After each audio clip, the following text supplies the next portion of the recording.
Sinar matahari menyengat aspal kota Medan siang itu.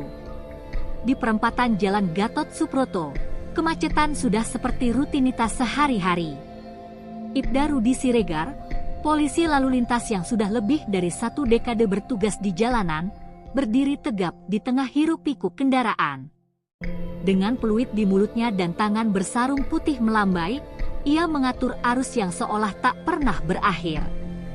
Namun, di tengah kesibukannya, sorot matanya menangkap sesuatu yang mengusik nalurinya. Sebuah mobil SUV hitam berplat khusus melaju kencang, menerobos lampu merah tanpa ragu sedikit pun. Rudi langsung bereaksi. Dengan sigap, ia meniup peluit panjang dan mengangkat tangannya. Mobil itu berhenti mendadak, nyaris menyenggol pengendara motor di depannya. Dengan langkah tegas, Rudi mendekat ke sisi pengemudi. Kaca jendela perlahan turun, memperlihatkan seorang pria berjubah putih dan bersorban hijau. Habib Ahmad Al-Mukri, tokoh agama yang cukup disegani di kota ini, menatap Rudi dengan sorot mata penuh kewibawaan. "Ada apa ini, Pak Polisi?" Suaranya berat, nyaris tanpa nada bertanya. "Anda menerobos lampu merah, Habib," jawab Rudi tegas, matanya tetap fokus. "Saya harus menilang Anda." Ia mengeluarkan buku tilang dari sakunya. Seketika, ekspresi Habib Ahmad berubah. Alisnya mengernyit, bibirnya menyunggingkan senyum sinis. "Kau tahu siapa aku?" Suaranya meninggi. "Aku ada urusan penting, dakwah ke masjid besar. Kau berani menilang ulama?" Rudi menarik napas dalam. Ia sudah sering menghadapi pengemudi arogan, tetapi kali ini berbeda. Sekelompok pria berjubah, jelas para pengikut Habib, mulai berkumpul di sekitar mobil.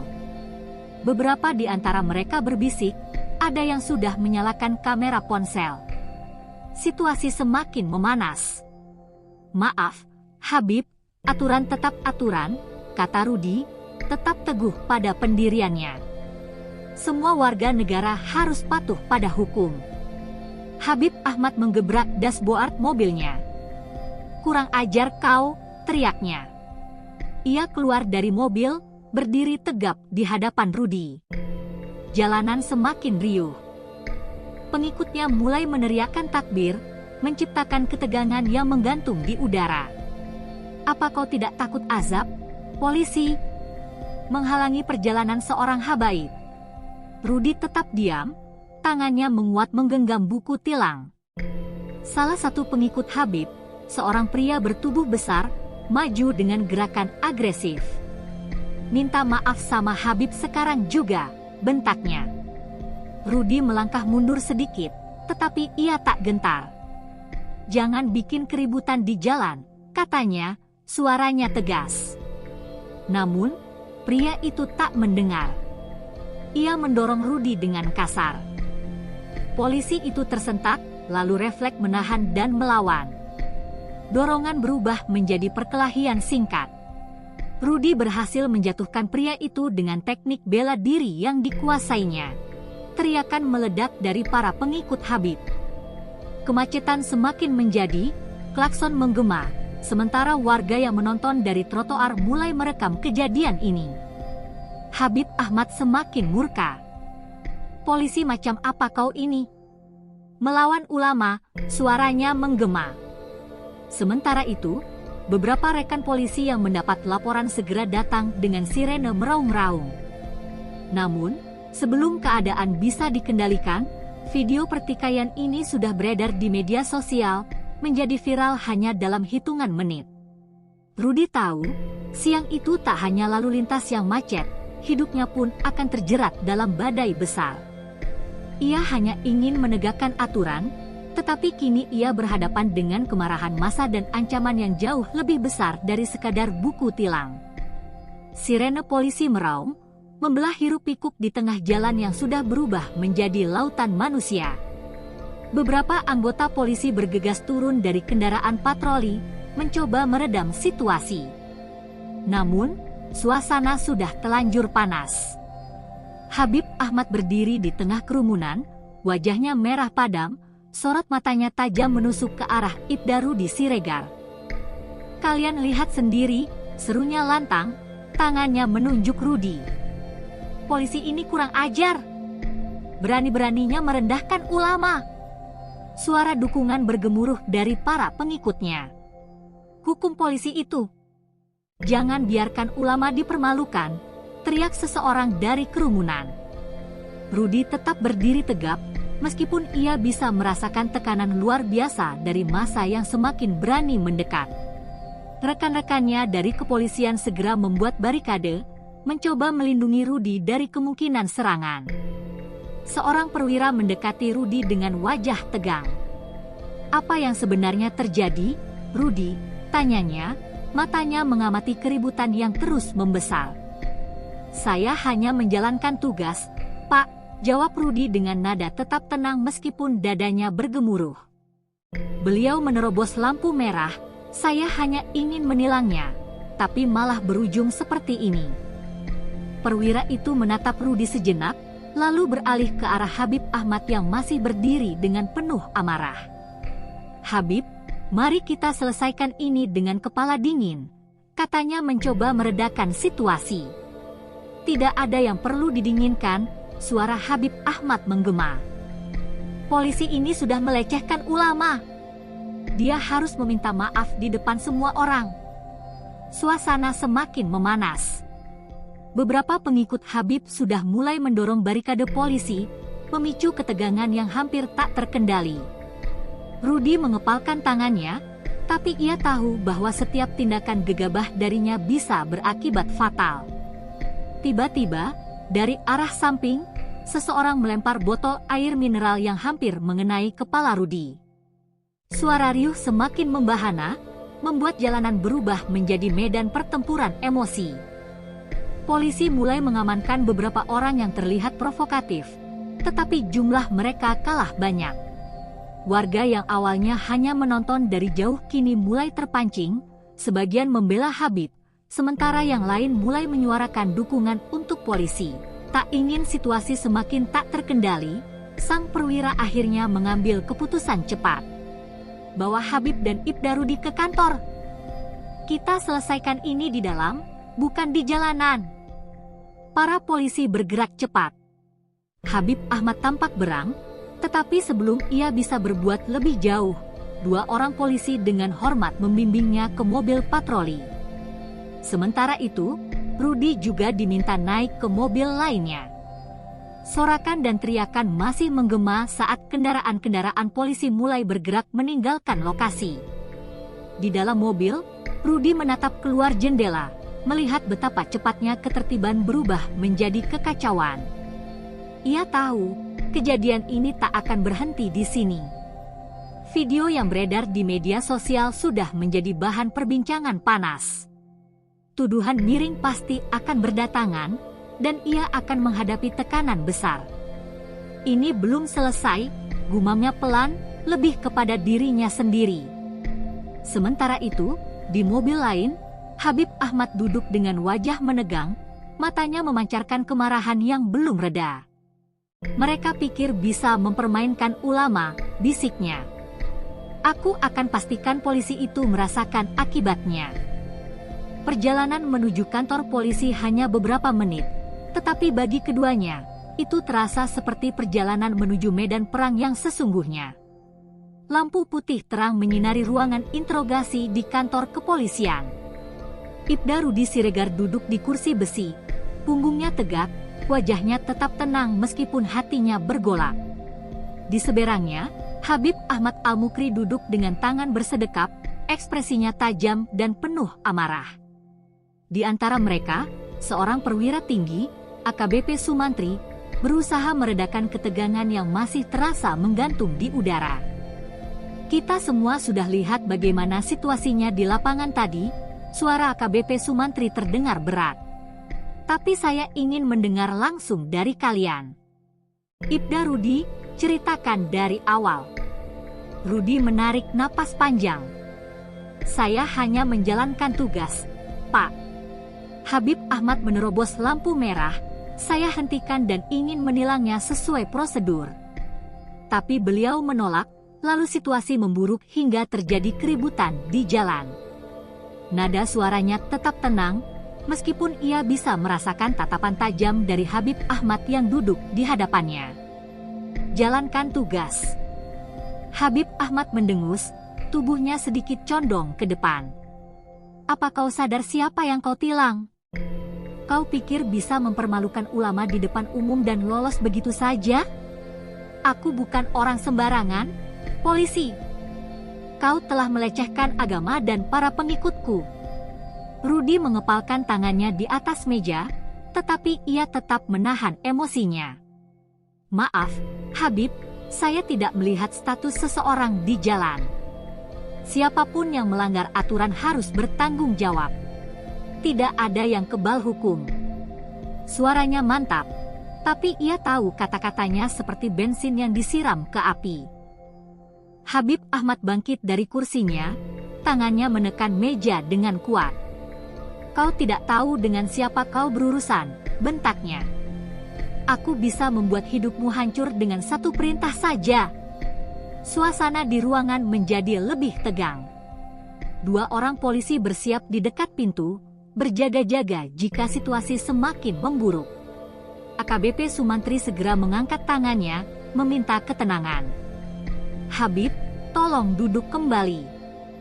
Kita selesaikan ini dengan kepala dingin, katanya tegas. Setelah beberapa detik yang terasa seperti selamanya, Habib akhirnya duduk kembali, tetapi sorot matanya tetap penuh kemarahan. Masalah ini sudah menjadi perhatian publik, lanjut AKBP Sumantri. Kita tidak bisa menyelesaikannya di sini saja. Besok, kasus ini akan naik ke pengadilan.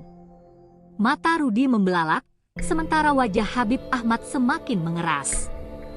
Keputusan ini berarti pertarungan mereka belum selesai, justru baru saja dimulai. Pagi itu, gedung pengadilan negeri Medan dipenuhi lautan manusia. Para wartawan berdesakan di luar, kamera siap mengabadikan setiap momen. Di media sosial, kasus ini telah menjadi pembicaraan nasional. Ibda Rudi Siregar berjalan memasuki ruang sidang dengan seragam kebanggaannya, wajahnya tetap tenang meskipun tekanan luar biasa menghimpitnya. Sementara itu, Habib Ahmad Al-Mukri melangkah masuk dengan rombongan pendukungnya, wajahnya penuh percaya diri. Kedatangannya disambut sorakan dan takbir dari para pengikut setianya. Di dalam ruang sidang, hakim mengetukkan palunya, meminta ketenangan. Jaksa berdiri, membaca dakwaan terhadap Habib Ahmad, perlawanan terhadap petugas dan menyebabkan kericuhan yang mengganggu ketertiban umum. Sementara itu, pengacara Habib berdiri tegak, siap membela kliennya. Yang mulia, katanya lantang, klien kami adalah seorang ulama terhormat. Tindakan polisi ini telah mencederai kehormatan seorang habaib dan menimbulkan keresahan umat. Rudi mendengar argumen itu dengan rahang mengeras. Ia menatap lurus ke depan, menolak menunjukkan emosi, meskipun hatinya mendidih. Jaksa membalas dengan bukti-bukti kuat, rekaman CCTV, video amatir yang viral, serta kesaksian polisi dan warga. Semua bukti menunjukkan bahwa Habib Ahmad memang telah menolak ditilang dan memicu keributan. Tidak ada satupun aturan yang menyebutkan bahwa seorang ulama boleh kebal hukum, kata jaksa dengan tegas. Namun, suasana di ruang sidang berubah semakin panas ketika Habib Ahmad bersuara. Aku diperlakukan seperti penjahat hanya karena mempertahankan kehormatan. Ini bukan hanya tentang aku, tapi tentang harga diri para ulama yang terus ditekan oleh penguasa, teriaknya, membuat sebagian pendukungnya di luar gedung bersorak. Hakim kembali mengetukkan palu, memperingatkan agar tidak ada kericuhan di ruang sidang. Ketegangan semakin meningkat ketika pengacara Habib mencoba membelokkan narasi bahwa Rudi telah bersikap arogan terhadap seorang pemuka agama. Namun, Rudi tetap pada pendiriannya. Saya hanya menjalankan tugas saya sebagai polisi, katanya lantang di hadapan majelis hakim. Saya tidak pernah memandang siapapun berdasarkan statusnya. Jika hukum tidak ditegakkan, apa gunanya seragam yang saya pakai ini? beberapa orang di ruang sidang tampak mengangguk, seolah tersadar akan realitas yang terjadi. Beberapa lainnya masih bersikeras mendukung Habib. Di luar gedung, situasi semakin panas. Massa mulai meneriakkan yel-yel, menuntut pembebasan Habib. Polisi berjaga lebih ketat, siap menghadapi kemungkinan kerusuhan. Setelah beberapa jam persidangan yang menegangkan, hakim akhirnya mengetukkan palunya. Setelah mempertimbangkan semua bukti dan kesaksian, pengadilan menjatuhkan hukuman 6 bulan penjara kepada terdakwa Habib Ahmad Al-Mukri atas perlawanan terhadap petugas dan mengganggu ketertiban umum. Suasana di ruang sidang meledak. Pendukung Habib marah, beberapa menangis, sementara Rudi hanya bisa menarik napas panjang. Saat Habib Ahmad dibawa keluar ruang sidang dengan wajah yang masih penuh amarah, Rudi menatapnya dengan sorot mata tegas. Ia tahu badai ini belum benar-benar berakhir, tapi satu hal yang pasti, hari itu, hukum telah berbicara, dan keadilan telah ditegakkan. Hari itu, awan hitam menggantung di langit kota Medan. Ibda Rudi Siregar melangkah keluar dari gedung pengadilan dengan napas berat. Sorot mata para pendukung Habib Ahmad Al-Mukri yang penuh kebencian menusuk punggungnya. Sejumlah wartawan langsung mengerubutinya, mikrofon diarahkan ke wajahnya. "Pak Rudi, bagaimana perasaan Anda setelah berhasil memenjarakan seorang ulama?" tanya seorang reporter dengan nada provokatif. Rudi menghentikan langkahnya, menatap lurus ke kamera. "Saya tidak memenjarakan siapapun. Saya hanya menjalankan tugas saya sebagai aparat penegak hukum," jawabnya tenang, meskipun dalam hatinya ia tahu kasus ini belum benar-benar selesai. Sorakan bernada marah terdengar dari kerumunan pendukung Habib Ahmad. Beberapa orang bahkan mulai berteriak mengancam. Polisi segera memperketat penjagaan, mengawal Rudi kembali ke markas kepolisian. Di dalam selnya, Habib Ahmad duduk diam, wajahnya keras bagai batu. Matanya menatap dinding sel kosong, tapi pikirannya berputar liar. 6 bulan? Mereka pikir aku akan diam saja, gumamnya. Seorang pria berjubah putih, salah satu pengikut setianya yang diizinkan menjenguk, mendekatinya. "Habib, umat di luar marah. Mereka siap turun ke jalan kapan saja. Kami hanya menunggu perintah," bisiknya. Habib menghela napas panjang, lalu menatap lurus ke mata pengikutnya. "Sampaikan kepada mereka," katanya pelan tapi penuh tekanan, "kesabaran adalah ujian. Tapi jangan biarkan mereka berpikir kita lemah. Aku tidak akan lama di sini." Pengikutnya mengangguk dan segera pergi, meninggalkan pesan yang akan segera menggema di luar tembok penjara. Sementara itu, di markas kepolisian, Rudi dipanggil ke ruangan Kapolda Sumatera Utara, Irjen Pol Haryanto. Sang Kapolda duduk di belakang meja besar, wajahnya serius. "Kau tahu, Rudi, kasus ini telah menjadi lebih besar dari yang kita perkirakan," katanya. "Ada tekanan dari berbagai pihak. Beberapa kelompok menganggap kita telah menekan ulama, sementara yang lain memuji keberanian kita dalam menegakkan hukum." "Saya mengerti, Pak," jawab Rudi.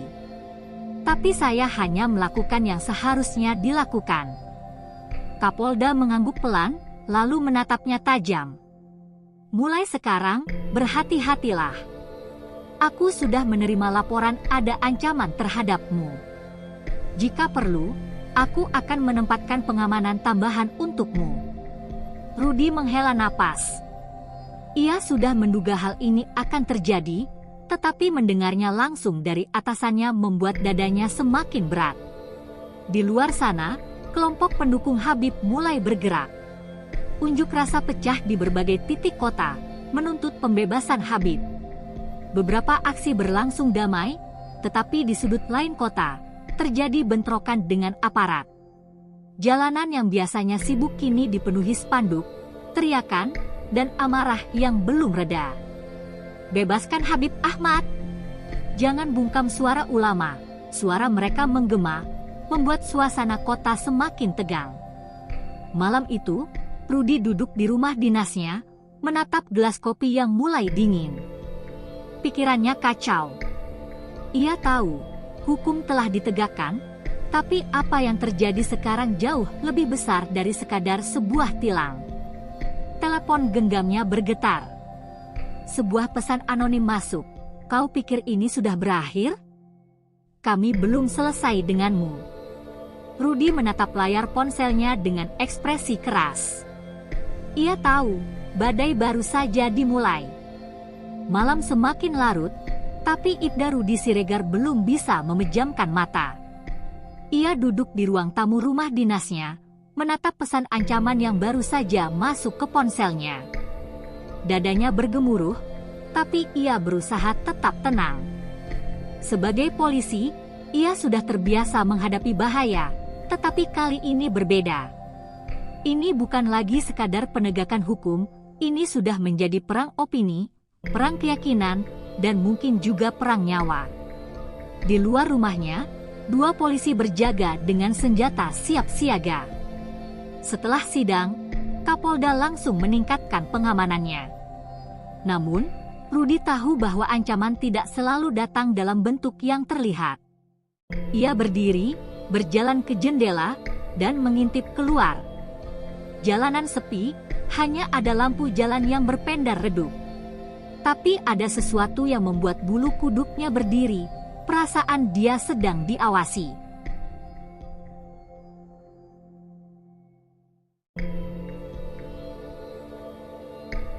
Keesokan paginya, Rudi datang ke kantor dengan wajah tegang. Seorang rekannya, Bribka Doni, mendekatinya dengan ekspresi cemas. "Ruth, tadi malam ada yang mengikuti mobil dinasmu," katanya pelan. "Kami cek rekaman CCTV, ada 2 motor yang membuntutimu dari jauh. Begitu sampai di rumahmu, mereka berhenti di ujung jalan selama hampir 1 jam sebelum akhirnya pergi." Rudi menghela napas berat. "Mereka sedang mengintimidasi kita," katanya lirih. "Mereka ingin aku tahu kalau aku tidak aman." Bribka Doni mengepalkan tangannya. "Kalau begitu, kita harus bergerak duluan. Kita cari tahu siapa dalang di balik semua ini." Rudi mengangguk. Ia tak mau hanya menjadi target, ia harus bertindak. Sementara itu, di sudut lain kota, sebuah pertemuan rahasia berlangsung di sebuah rumah besar. Seorang pria berbaju gamis duduk di tengah ruangan, dikelilingi oleh beberapa pria lain yang wajahnya dipenuhi amarah. "Habib tidak bisa dibiarkan mendekam di penjara begitu saja," kata salah satu dari mereka. "Polisi itu harus merasakan akibatnya." Pria berbaju gamis itu mengangkat tangannya, meminta semua diam. "Kita tidak bisa bertindak gegabah. Kita harus membuatnya jatuh, bukan dengan kekerasan langsung, tapi dengan cara yang lebih halus. Kita buat dia kehilangan dukungan, kita buat dia terlihat seperti musuh umat." Senyap sejenak, lalu seseorang bertanya, "Bagaimana caranya?" Senyum tipis muncul di wajah pria itu. "Kita mulai dengan menyebarkan cerita yang berbeda." Beberapa jam kemudian, media sosial mulai dibanjiri berita baru. Foto Rudi beredar dengan narasi miring. "Polisi anti ulama. Ibda Rudi adalah alat kekuasaan yang menindas Islam." Berbagai akun anonim menyebarkan video yang telah diedit, seolah-olah Rudi yang memprovokasi Habib Ahmad di jalanan. Komentar penuh kebencian mulai mengalir deras. Di kantornya, Rudi menerima telepon dari Kapolda. "Rudi, situasi makin buruk. Ada desakan dari beberapa pihak agar kau dinonaktifkan sementara. Aku bisa menahannya, tapi tidak lama." Rudi terdiam. Ini bukan hanya soal hukum lagi, ini perang opini, dan ia sedang dijadikan kambing hitam. Di saat yang sama, jauh di dalam selnya, Habib Ahmad tersenyum tipis saat mendengar kabar itu dari pengacaranya. "Biarkan dia merasakan bagaimana rasanya dihancurkan," katanya pelan. "Ini baru permulaan. Matahari terbenam di kota Medan, tapi perang opini di dunia maya terus berkobar. Nama Ibda Rudi Siregar kini menjadi pusat kontroversi. Media sosial dipenuhi narasi bahwa ia adalah polisi arogan yang menindas ulama. Foto-fotonya disebar dengan berbagai caption provokatif. Bahkan ada yang mengedit gambarnya dengan simbol-simbol tertentu untuk memancing amarah umat. Rudi duduk di ruangannya, membaca setiap komentar yang muncul di ponselnya. Pengkhianat! Polisi bayaran rezim! Tunggu pembalasan kami! Di luar kantornya, beberapa orang tak dikenal mulai berdatangan, meneriakkan tuntutan agar Rudi dipecat dan meminta pembebasan Habib Ahmad Al-Mukri. Polisi berjaga ketat, mencegah keributan lebih lanjut. Kapolda Irjen Haryanto memanggil Rudi ke ruangannya dengan ekspresi serius. Rudi, aku sudah mencoba menahan tekanan ini, tapi situasi semakin sulit. Kita sedang diserang bukan hanya di jalanan, tapi di opini publik. Rudi mengepalkan tangannya. Jadi, maksudnya saya harus mundur, tanyanya. Kapolda menatapnya dalam-dalam. Aku tahu kau hanya menjalankan tugas, tapi musuh kita tidak bermain di jalur hukum. Mereka menggunakan tekanan massa, media, dan politik. Aku ingin kau mengambil cuti sementara sampai situasi mereda. Rudi menghela napas panjang. Mundur berarti mereka menang, Pak. Kapolda menggeleng. Ini bukan soal menang atau kalah. Ini soal menyelamatkan dirimu. Aku tidak ingin melihatmu jadi korban lebih lanjut. Rudi terdiam, lalu mengangguk dengan berat hati. Baik, Pak. Jika itu yang terbaik. Sementara itu, di dalam selnya, Habib Ahmad menerima laporan terbaru dari pengacaranya. Tekanan berhasil, Habib. Polisi itu akan dinonaktifkan sementara. Senyum kemenangan tersungging di wajahnya. Bagus. Sekarang kita hanya perlu membuat lebih banyak tekanan agar aku dibebaskan lebih cepat. Di luar sana, situasi semakin kacau. Unjuk rasa di berbagai kota semakin masif. Beberapa tokoh agama mulai ikut berbicara di media, menyebut kasus ini sebagai bentuk kriminalisasi ulama. Beberapa organisasi bahkan mengancam akan melakukan aksi lebih besar jika tuntutan mereka tidak dipenuhi. Pemerintah pusat mulai panik, khawatir kerusuhan pecah. Malam itu, Rudi kembali ke rumah dinasnya, merasakan beban yang luar biasa di pundaknya. Saat ia membuka pintu, ia merasakan sesuatu yang tidak biasa. Insting polisinya langsung menyala. Perlahan, ia meraih pistol dinasnya dan berjalan masuk. Ketika ia menyalakan lampu ruang tamu, jantungnya hampir berhenti. Di dinding, dengan cat merah menyala, tertulis sebuah kalimat mengancam, darahmu akan menjadi harga untuk kezalimanmu. Malam itu, Ibda Rudi Siregar berdiri kaku di depan pintu rumah dinasnya. Matanya terfokus pada tulisan merah darah yang terukir di dinding. Darahmu akan menjadi harga untuk kezalimanmu. Kata-kata itu seakan menekan dadanya, menghimpit napasnya yang semakin sesak. Ia tahu ancaman itu bukan hanya sekadar kata-kata kosong. Ini nyata. Bahaya sudah dekat, dan ia tak bisa lagi menghindar. Rudi menurunkan pistol yang ia pegang dan meraih ponselnya. Tangan yang sedikit gemetar itu menghubungi Bribka Doni, temannya yang kini sedang bertugas. Doni, pastikan pengamanan di sekitar rumahku diperketat. Aku baru saja menerima ancaman yang lebih nyata. Siapkan semuanya. Suara Doni terdengar khawatir. Siap, Rud. Kami akan segera ke sana. Di ruang tamu, Rudi duduk dengan kepala tertunduk. Ia memikirkan semuanya, tugasnya sebagai polisi, kehidupan keluarganya yang terancam, dan harga yang harus dibayar atas semua ini.